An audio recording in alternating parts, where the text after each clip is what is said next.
The Oscar goes to Mike Hill, Jordan Samuel and Fiona Fury for Frankenstein. Práve tento tím si odniesol Oscara za najlepší make-up a účesy za film Frankenstein od režiséra Guillerma del Tora. A ja som ich stretol ešte predtým priamo v Oscar Museum v Los Angeles, kde boli vystavené aj originálne masky a parochne z tohto filmu.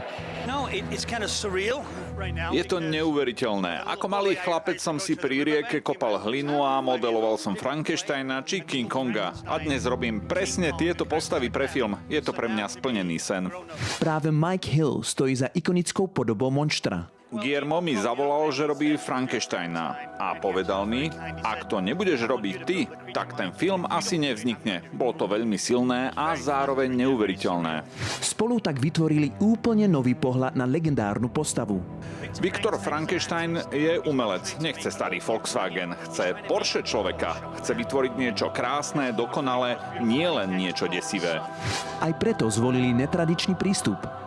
Nechceli sme klasické jazvy ako po nehode. Použili sme geometrické tvary, aby bolo jasné, že niekto to telo vedome vytvoril, že to má plán.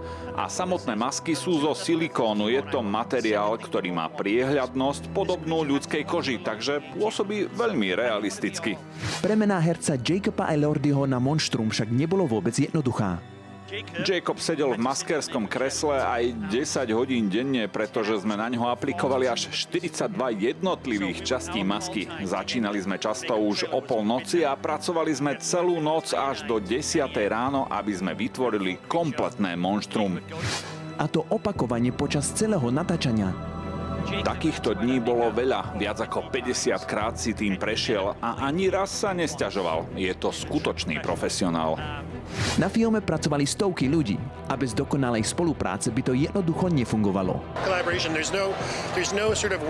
Je to o spolupráci, neexistuje jedno oddelenie, ktoré by bolo dôležitejšie.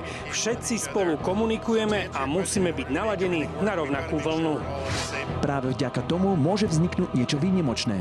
Sú to tie výnimočné projekty, kde má každý možnosť prispieť a spoločne vytvoriť niečo naozaj jedinečné. Aj vlasový dizajn bol obrovskou kapitolou. Vo filme vznikli stovky parochieň. Vo filme sme vytvorili viac ako 200 parochní. Každá z nich bola navrhnutá presne pre konkrétnu postavu. A všetko ručne.